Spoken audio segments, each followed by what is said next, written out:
ಇಲ್ಲಿ ತನಕ ಬೆಳೆ ಬಿಡಬಾರ್ದಿತ್ತು ಅನ್ನೋ ಅಭಿಪ್ರಾಯಗಳು ತುಂಬಾ ಇದೆ. ಮುಖ್ಯಮಂತ್ರಿಗಳು ಆರಂಭದಲ್ಲೇ ಒಂದು ತೀರ್ಮಾನ ಮಾಡಬೇಕಾಗಿತ್ತು, ವಾಪಸ್ ಕೊಟ್ಟು ಅಲ್ಲೇ ತನಿಖೆ ಮಾಡಿದ್ರೆ ಬೆಳೀತಾ ಇರಲಿಲ್ಲ ಅಂತೆಲ್ಲ ಚರ್ಚೆಗಳಿದೆ. ನಿಮ್ಮ ಅಭಿಪ್ರಾಯ ಈ ಪ್ರಕರಣ ಇಲ್ಲಿ ತನಕ ಬೆಳೆದಿದ್ದೇ ದೊಡ್ಡ ಹಿನ್ನಡೆ? ಇಲ್ಲ ನೋಡ್ರಿ, ಕಾನೂನು ಅದು ಇರ್ದೇ ಅದು ಸಮಸ್ಯೆ ಇದ್ರೆ ಯಾವಾಗ ಒಮ್ಮೆ ಇತ್ಯರ್ಥ ಆಗಲೇಬೇಕು. ಸೊ ಅದು ಕಾನೂನು ಹೋರಾಟ ಮಾಡಲಿಕ್ಕೆ CM ಅವರು ತಯಾರಿದ್ದೀವಿ ಅಂತ ಹೇಳಿದ್ದಾರೆ, ಸರ್ಕಾರ ಸರ್ ಹೇಳಿದ್ದಾರೆ, ನಾವು ತಯಾರಿದ್ದೀವಿ, ನಾವು ಹೋರಾಟ ಮಾಡ್ತೀವಿ, ಕನ್ವಿನ್ಸ್ ಮಾಡ್ತೀವಿ ಅಂತ ಹೇಳಿದ್ದಾರೆ. ಸೊ ಅಷ್ಟು ಹೇಳಿದ್ಮ್ಯಾಗ ಇನ್ನು CM ಅವ್ರ ನಿರ್ಧಾರಕ್ಕೆ ಬಿಡೋಣ, ಅದು ಯಾವ ರೀತಿ ಅವ್ರು ಹೋರಾಟ ಮಾಡ್ತಾರೆ.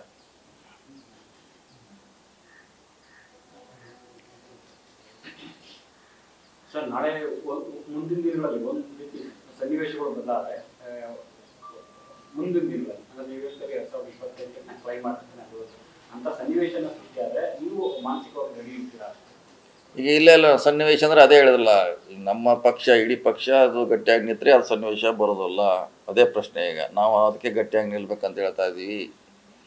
ಹೈಕಮಾಂಡ್ ಆಗಲಿ ನಮ್ಮ ರಾಜ್ಯದ ಆಗಲಿ ಗಟ್ಟಿಯಾಗಿ ನಿಂತರೆ ಆ ಸನ್ನಿವೇಶ ನೀವೇನು ಕೇಳ್ತಿದ್ರೆ ಆ ಸನ್ನಿವೇಶ ಉದ್ಭವ ಆಗೋದಿಲ್ಲ. ಅದನ್ನ ಹೇಳೋದು, ಇವತ್ತು ಕರ್ನಾಟಕ, ನಾಳೆ ತೆಲಂಗಾಣ, ನಾಳೆ ಹಿಮಾಚಲ ಪ್ರದೇಶ, ಈ ಥರ ಗವರ್ನರ್ ಪರ್ಮಿಷನ್ ಕೊಟ್ಟರೆ ಮತ್ತು ನಾವೆಲ್ಲ ಮುಖ್ಯಮಂತ್ರಿ ಖಾಲಿ ಆಗಬೇಕಾಗ್ತದೆ. ಅದಕ್ಕೆ ಗಟ್ಟಿಯಾಗಿ ನಿಲ್ಲಬೇಕು. ಇದು ರಾಜಕೀಯ ನಿರ್ಧಾರ, ಅದಕ್ಕೆ ನಾವು ರಾಜಕೀಯವಾಗಿ ಗಟ್ಟಿಯಾಗಿ ನಿಲ್ತ ಸಂದೇಶ ಕೊಡಬೇಕು ಎಲ್ಲ ಕಡೆ.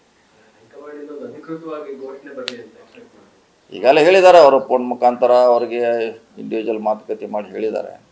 ಅದು ಸಾರ್ವಜನಿಕವಾಗಿ ಹೇಳಿದರೆ BJP ಅವ್ರ ಹೋರಾಟ ನಿಲ್ಲಬಹುದು.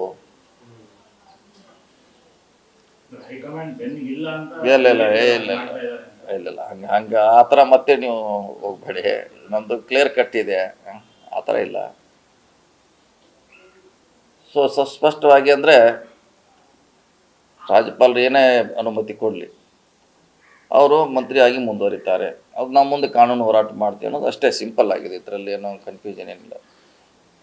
ರಾಜ್ಯಪಾಲರ ವಿರುದ್ಧ ಕೂಡ ಎಲ್ಲ ಸಚಿವರು ಎಲ್ಲ ನಾಯಕರು ತುಂಬಾ ಅಗ್ರೆಸಿವ್ ಮಾತಾಡಿ, ಬಟ್ ಲೀಗಲಿ ಆಗಿ ಅವ್ರ ವಿರುದ್ಧ ಏನಾದ್ರು ಆಕ್ಷನ್ ತಗೊಳಕ್ಕೆ ಅಥವಾ ಹೋರಾಟ ಮಾಡ್ಲಿಕ್ಕೆ ಏನಾದ್ರು ಆಪ್ಷನ್ ಇದೆ? ಇಲ್ಲ, ನಾವು ಪ್ರತಿಭಟನೆ ಮಾಡೋದು ಅಷ್ಟೇ, ಲೀಗಲ್ ಆಗಿ ಆಕ್ಷನ್ ತೊಗೊಳಕ್ಕೆ ಏನಾಗೋಲ್ಲ. ಯಾಕಂದ್ರೆ ಏನು ಇಲ್ವೇ ಇಲ್ಲ, ನಾವು ಅದು ನ್ಯಾಯಾಲಯ ಹೇಳಬೇಕಾಗ್ತದೆ. ಭಾಳಷ್ಟ್ರಾಗ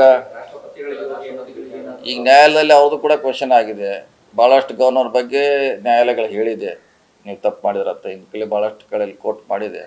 ಹಂಗೇನಾರ ಆದರೆ ಅಲ್ಲಿ ಹೇಳ್ಬೇಕು, ಹೊರತಾಗಿ ನಾವು ಹೇಳಲಿಕ್ಕೆ ನಮಗೇನು ಅಧಿಕಾರ ಇಲ್ಲ. ನಾವು ಭಾಳಾರ ಪ್ರತಿಭಟನೆ ಮಾಡ್ಬೋದು ಅಷ್ಟೇ, ನೀವು ವಾಪಸ್ ಹೋಗ್ಬೇಕು ಎಷ್ಟನ್ನು ಬಿಟ್ಟರೆ ನಮ್ಮ ಕಡೆ ಏನು ಅಧಿಕಾರ ಇಲ್ಲ. ಅದು ಅದಿದೆ, ಅದು ಚರ್ಚೆ ನಡೀತಾ ಇದೆ, ಬೆಟ್ಟ ಆಗಬೇಕು, ಚರ್ಚೆಯಲ್ಲಿ ಇದ್ದಾರೆ. ಅಂತಿಮವಾಗಿ ಅಧ್ಯಕ್ಷರು CM ಅವ್ರು ಡಿಸಿಷನ್ ತಗೋಬೇಕು.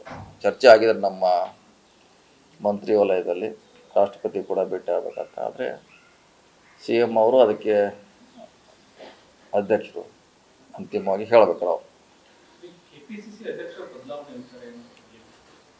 ಅದು ಹೈಕಮಾಂಡದಲ್ಲಿ ಹೇಳಿದಿಲ್ಲ, ಪದೇ ಪದೇ ಹೇಳಿದ್ವಿ ನಾವು. ಹೈಕಮಾಂಡ್ ಅದು ಅವ್ರಿಗೆ ನಿರ್ಧಾರಕ್ಕೆ ಬಿಟ್ಟಿದ್ದು, ಅದು ಅವ್ರು ಮಾಡಬೇಕು.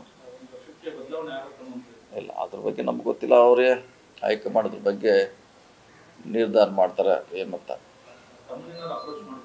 ಇಲ್ಲ, ನಮ್ಮನ್ನೇನು ಅಪ್ರೋಚ್ ಮಾಡಿಲ್ಲ ಅದ್ರ ಬಗ್ಗೆ. ಸರ್, ಈಗ ಬೇರೆ ನಾಯಕರ ವಿರುದ್ಧ ಕೂಡ ಗಂಭೀರ ಆರೋಪಗಳಿದೆ. ಯಾಕಂದ್ರೆ BJP ಆಗಿರ್ಬೋದು, JDS ಆಗಿರ್ಬೋದು, ಮತ್ತೆ ಈಗ ಕುಮಾರಸ್ವಾಮಿ ಅವರ ವಿರುದ್ಧ ಕೂಡ ಈಗ ಪ್ರಾಸಿಕ್ಯೂಷನ್ ಇರುವಂಥದ್ದು ಮತ್ತು ಹೊಸದಾಗಿ SIT ಅವರು ಮತ್ತೆ ಕುಮಾರಸ್ವಾಮಿ ಅವರ ಪ್ರಕರಣ ಸಂಬಂಧಪಟ್ಟ ಮತ್ತೆ ಅನುಮತಿ ಕೇಳೋದು. ಅದು ನ್ಯಾಯಾಲಯದಲ್ಲಿ ನಿನ್ನೆ ಆಗಿದಲ್ಲ, ಅದು ಬಂದಿದೆ ನಿನ್ನೆ, ಅದು ಚರ್ಚೆ ಆಗಿದೆ ನ್ಯಾಯಾಲಯದಲ್ಲಿ. ಇನ್ನೇನಿದ್ರು ಎಲ್ಲ ಒಟ್ಟಿಗೆ ನ್ಯಾಯಾಲಯ, ಇನ್ನೇನು ಹೊರಗಡೆ ಮಾತಾಡೋದು ಅವಶ್ಯಕತೆ ಇಲ್ಲ. ಯಾಕಂದ್ರೆ ಅದು ಪ್ರಸ್ತಾಪ ಆಗಿದೆ. 4-5 ರಾಜ್ಯಪಾಲರ ಕಚೇರಿಯಲ್ಲಿ ಪೆಂಡಿಂಗ್ ಇದೆ ಅಂತ ಅವ್ರು ಹೇಳಿದ್ದಾರೆ. ಅವರು ವಕೀಲರು ಇಲ್ಲ ನಮ್ಮ ಕಡೆ ಯಾವುದಿಲ್ಲ ಅಂತ ಅವ್ರು ಹೇಳಿದ್ದಾರೆ. ಈ ನ್ಯಾಯಾಲಯದ ದಾಖಲೆ ತರಿಸಿ ನೋಡ್ಬೇಕಷ್ಟೇ.